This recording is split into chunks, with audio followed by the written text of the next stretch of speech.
For 23 days, the wind had erased the road into Bellweather, Nebraska. By the 24th morning, the town had eaten its seed grain, boiled its last strips of hide, and stopped pretending the train would come. Then something impossible crossed the frozen rooftops. Bread. Not memory. Not hunger playing tricks. Fresh rye bread, warm, dark, and alive. Doors opened. Children lifted their faces from empty bowls. Men who had not cried when the cattle froze in the fields stood in the street with tears running into their beards. The smell was coming from the hills south of town, from the home of Mara Voss, the widow they had laughed at for 2 years, the woman they said had buried a bakery because grief had made her foolish. Now she stood in her doorway with a loaf against her apron, steam rising from its split crust. Behind her, a tunnel glowed amber inside the snow-covered earth, and Bellweather finally understood. Mara had not buried a bakery. She had buried a way to survive. She arrived in the spring of 1886 with 1 mule, 3 iron pans, and a stoneware jar wrapped in wool. She was 41, broad-shouldered, quiet, and already accustomed to people mistaking silence for weakness. Her husband had died 4 years earlier in a rail yard accident outside Omaha. The railroad paid her enough to live carefully, but not enough to forget. Before marriage, Mara had been Mara Velik, daughter of a Moravian baker who settled near Milwaukee. Her father had taught her that flour was never just flour. It was weather. It was storage. It was fuel. It was time. And if a baker misunderstood any one of those things, the dough would expose the mistake. Bellweather looked prosperous when Mara first saw it. Fresh painted storefronts, a new church steeple, a freight platform beside the tracks, 2 saloons, 1 bank, and a general store owned by Silas Crow, the loudest man in 3 counties. The town believed the railroad had conquered distance. Anything they needed could arrive from the east: flour, coal, medicine, lamp oil. The people built high, painted bright, and spoke as if winter had become a scheduling problem. Mara saw something else. No trees thick enough to stop the north wind. No public grain store. No second road. No mill. No reserve worth naming. Bellweather had built its confidence above ground. Mara trusted what lay beneath it. She bought a useless strip of land on the south side of a limestone rise. It was too steep for wheat and too stony for cattle. Crow had tried to buy it cheaply for a storage shed. When Mara paid $14 for it, he laughed across his counter. "Best graveyard in the county," he said. "Only trouble is, nobody's dead yet." Mara did not answer. The next morning, she began cutting into the hill. At first, people watched because there was little else to watch. Then Crow gave the project a name: the Widow's Burrow. The name spread. Children shouted it from the road. Men stopped their wagons to offer advice they had never tested. The mayor suggested Mara might be safer living with relatives. Even women who bought yeast from her refused to stand beside her after church. Mara kept digging. Her mule, Amos, hauled sled after sled of broken stone from the opening. She worked before sunrise and after dark. Her hands split. Her shoulders swelled. When summer storms rolled over the prairie, she covered the entrance with oiled canvas and kept shaping the chamber by lantern light. The room went 16 feet into the hill and widened to nearly 18 feet. Its arched ceiling stood 9 feet at the center. Mara faced the walls with limestone and lime mortar. At the back, she built a low, massive brick oven from fire brick, shipped in on the very railroad she did not trust. The oven was not designed to burn all day. It was designed to remember heat. A short, fierce fire warmed nearly 2 tons of brick and stone. Then the coals were pulled, the floor was swept, and the stored heat baked batch after batch without another armful of wood. Her father had taught her that kind of oven. In a bad winter, he used to say, firewood is money, stone is patience. Mara angled the flue through the hills so smoke would draw upward without dragging freezing air back into the chamber. She built raised bins lined with sheet tin. She cut a narrow stable beside the bake room so Amos's body heat would help warm the passage. And in the safest niche, where the temperature stayed near 55 degrees, even when the nights turned cold, she placed the stoneware jar. Inside it lived her father's rye starter. It had crossed the Atlantic in 1849. It had survived a lake storm, a cholera camp, the Civil War, and one desperate winter when the family fed it with boiled potato water because flour was scarce. Mara called it Old Red, not because it was red, but because her father said anything that's stubborn deserved a soldier's name. By September, the bakery was ready. The land, brick, timber, mortar, iron door, and freight had cost her $162, almost everything she owned. Her first loaves sold for 8 cents. They were darker than the soft white bread people expected. The crust was thick. The crumb was moist and sour. The flavor stayed for 3 days instead of disappearing after 3 bites. Crow sold pale factory bread for 18 cents when the trains were on time and more when they were not. Within a month, half the town had tasted Mara's bread. Within 2 months, Crow hated her. He said food baked underground could not be clean. He said the stone walls must sweat poison. He persuaded Mayor Pritchard to inspect the place. The mayor arrived expecting damp earth, insects, and smoke. Instead, he found dry shelves, scrubbed tables, tight bins, filtered lamplight, and a floor cleaner than the church kitchen. He pressed his hand to the stone wall. It was cool, steady, untroubled by the hot wind outside. He left without closing her, but he did not apologize. Bellweather bought Mara's bread and kept mocking the room that made it possible. Mara accepted both facts without complaint. The winter of 1886 came mild. The trains ran. Crow's shelves stayed full. People called Mara's buried oven an expensive answer to a question no one had asked. She said nothing. She bought grain. Not flour, grain. In October, when wheat was cheapest, she paid cash to 3 farms east of the river. She stored more than 2,000 pounds in the hill. She added rye because it tolerated poor harvests. She stacked split cottonwood beneath a lean-to built against the south face of the rise. She bought salt in bulk. She dried apples. She rendered lard, and every week she fed Old Red. The summer of 1887 punished the plains. Grasshoppers stripped several fields. Heat shrank the river. A late hailstorm flattened what remained north of town. By harvest, wheat cost nearly twice what it had the year before.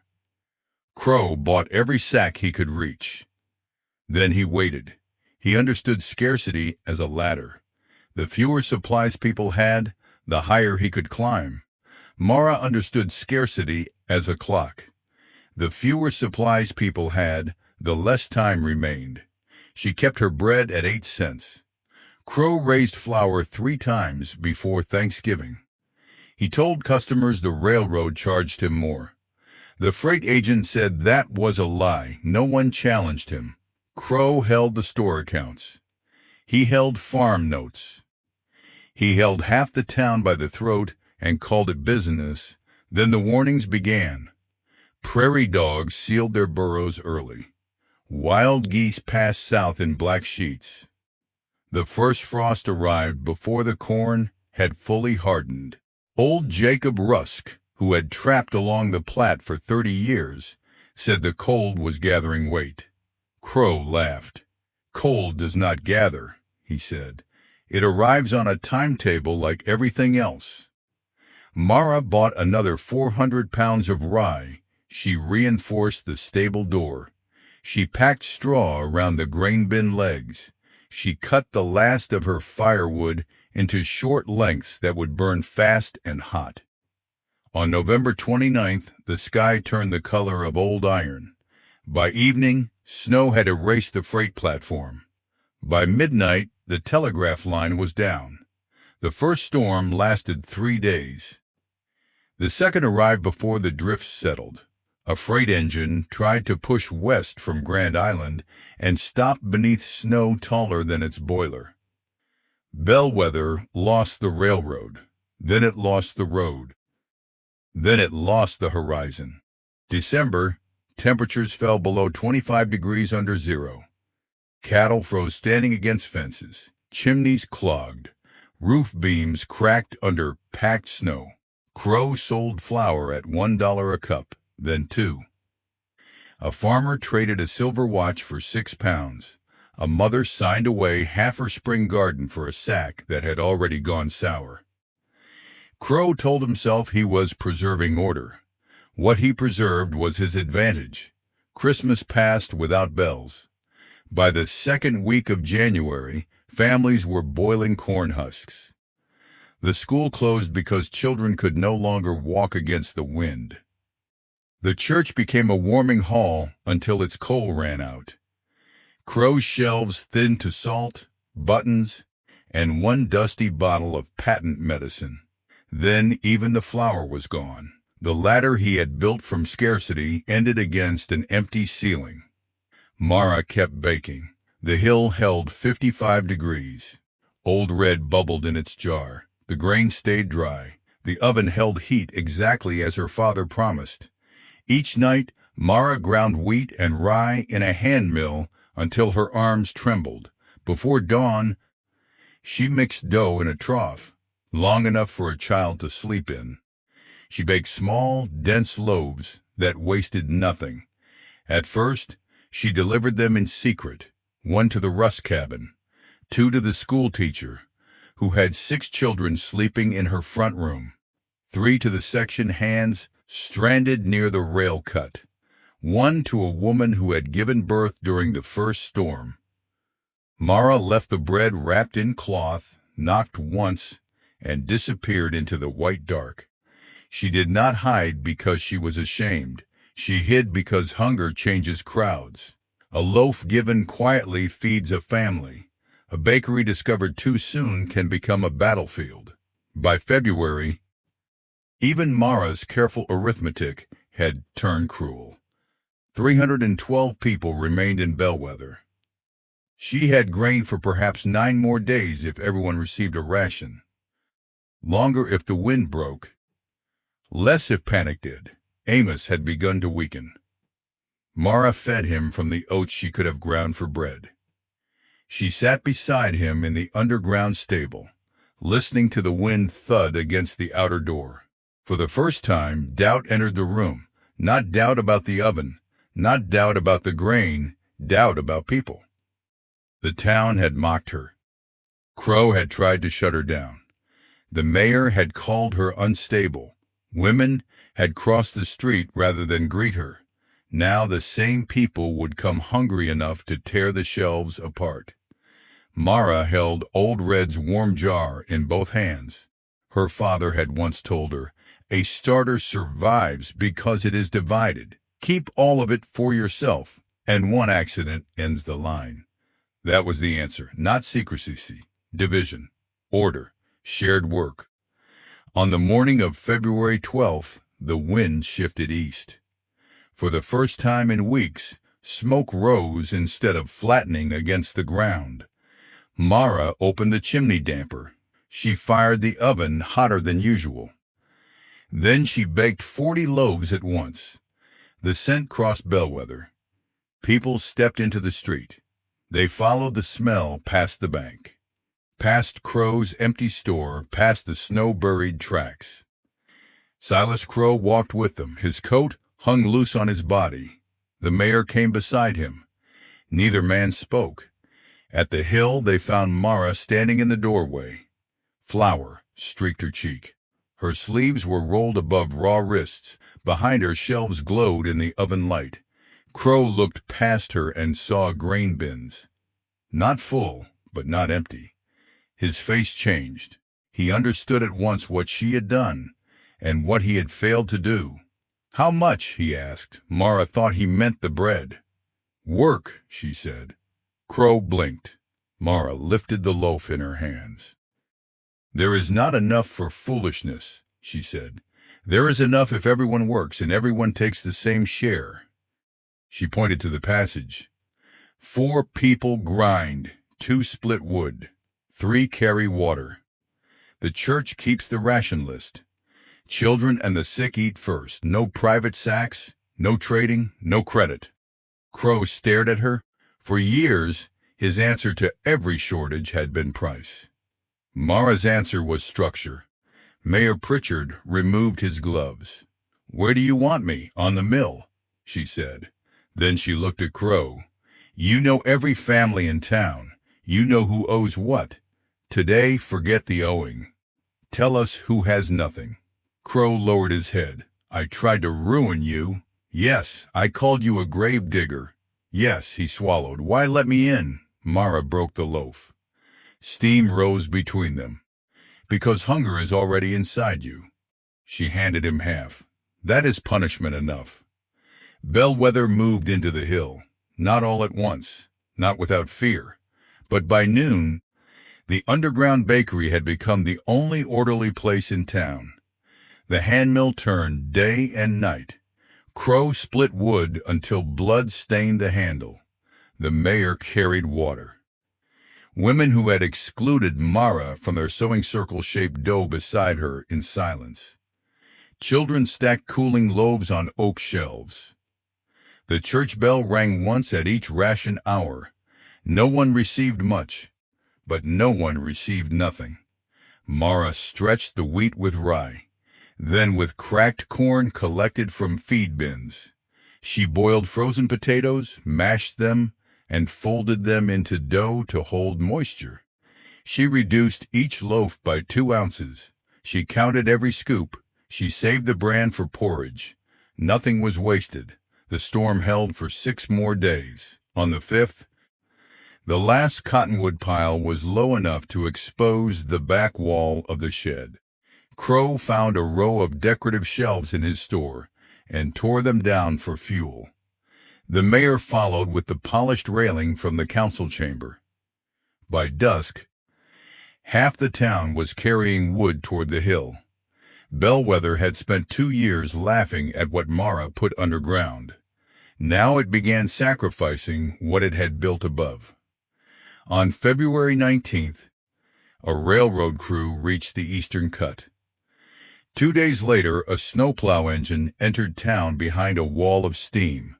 Its crew expected bodies. They found thin people, exhausted people, ash-streaked people. But they found them alive. No child in Bellweather died that winter. No family starved in an empty house. The town survived on 2,400 pounds of stored grain, 47 cords of wood, 1 brick oven, and a system built by the woman they had called foolish. Spring uncovered the damage slowly. Dead cattle appeared beneath shrinking drifts.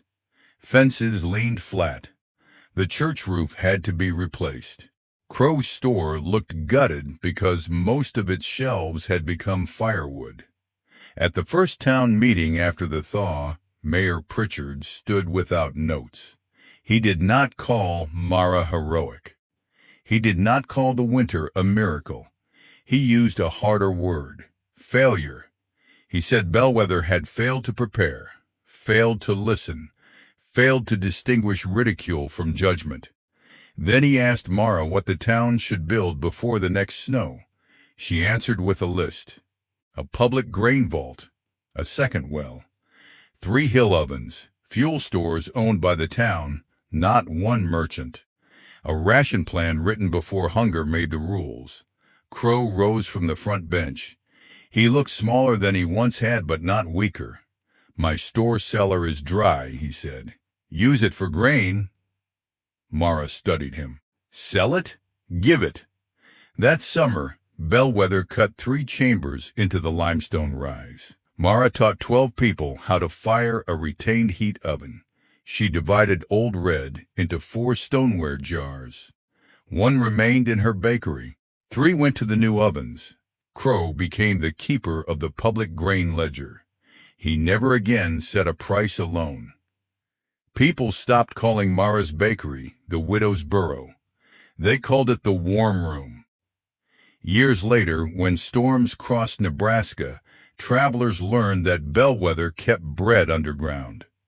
The railroad still came, the town still used it, but no one mistook a rail line for a promise again. Bellweather had built upward and trusted the world to keep moving.